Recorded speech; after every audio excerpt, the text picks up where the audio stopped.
Alright, another comic book movie, another stack of Easter eggs and references linked to all sorts of things. Mostly Marvel related. Well, maybe one Star Wars thing. We'll probably get to that at some point. But bear in mind, during this there will be spoilers for this movie, other MCU films, and possibly even projects down the line. Also bear in mind that I've definitely missed some stuff. So if you think of something that I haven't, please feel free to leave that below. Straight off the bat, we get nods to the Chitauri invasion from the last Avengers film, including a Chitauri whale and some leftover Chitauri tech that the Hydra soldiers were equipped with. We got additional nods to previous films with mention of Jane Foster working on Convergence, an event seen in Thor: The Dark World, and that the Falcon has been following up on leads on the disappearance of Bucky after the Winter Soldier. Some costume alterations also harken back to the comics. Captain America's new magnetic clip to help his shield return was also seen in the early days of the Avengers. Thor a couple of times wears an outfit very reminiscent of his look in the Ultimate series. At the end of the film, Falcon sports colors close to what he wears in the comics, and Tony Stark wears a new armor similar to that of his bleeding edge suit. Ultron's time as the Crimson Cowl is also referenced, with him at one point donning a similar cloak. These statues as well are probably a nod to how Stark mirrors Ultron, or Ultron mirrors Vision, something about reflections and duality or whatever, I don't know. In the Thor hammer lifting competition, we get Steve Rogers slightly budging it, and with Black Widow refusing to even attempt. The thing is though, they have both wielded it in the comics, though Black Widow's was in a What If Age of Ultron storyline. Stan Lee makes his obligatory appearance, this time at that same party as a World War II veteran, which he actually is. He even drunkenly spouts his trademark catchphrase. Excelsior!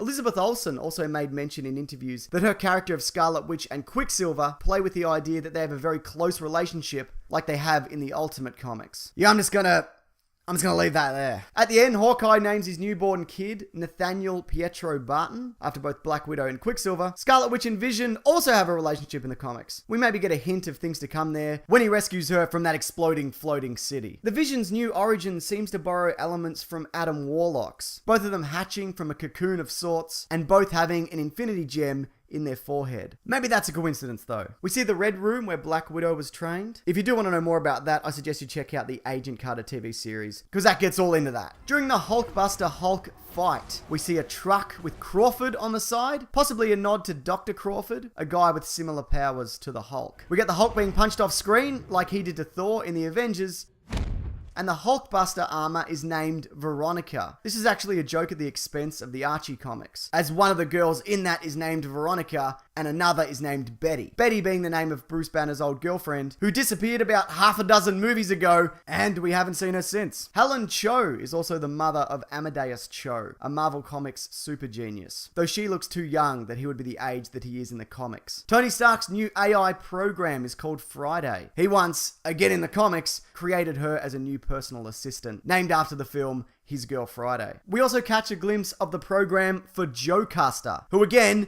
in the comics, Ultron creates as a bride for himself, based on the brain patterns of Janet Van Dyne, Ant-Man's wife. She hates him though, because, you know, he's a total prick. A lot of moments also reference upcoming films. Thor Ragnarok, when in a dream sequence, Heimdall accuses Thor of sending them all to Hel. That's Hel, the Asgardian underworld, which plays a massive part in that storyline. We get closer to Civil War through character interactions, with Captain America almost threatening Iron Man that he hasn't yet seen his dark side, the brief fight they have, and Steve Rogers dying in a dream sequence, possibly alluding to his potential death, like in the Death of Captain America story set directly after Civil War. Hulk may or may not end up in space, potentially leading to the long-rumored Hulk solo movie, some of the rights of which actually belong at Universal, so making that movie could prove a bit tricky. Or we might even see him teaming up with the Guardians. His fate though, whether he left the planet or not, I believe is left intentionally ambiguous, so they've got some options down the road. We saw who will probably be the main Black Panther villain, Ulysses Claw. He has a Wakandan brand that says thief on his neck. Wakanda is the fictional African nation that's home to Vibranium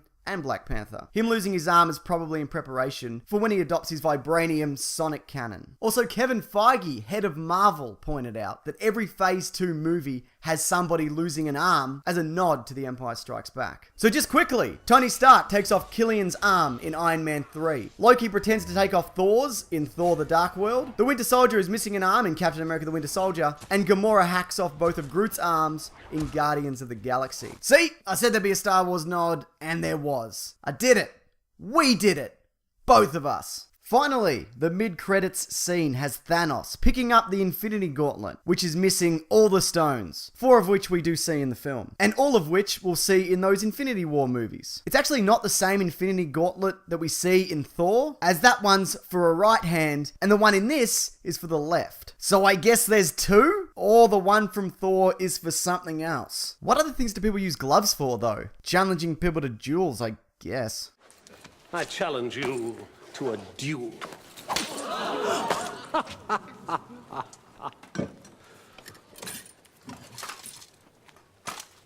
I accept.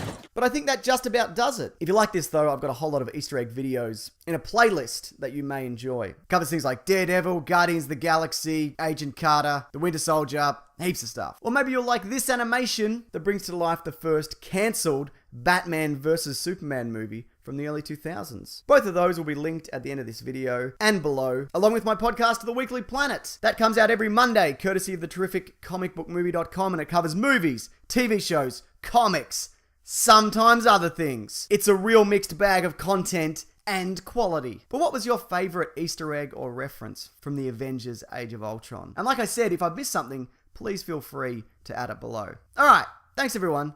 Take care.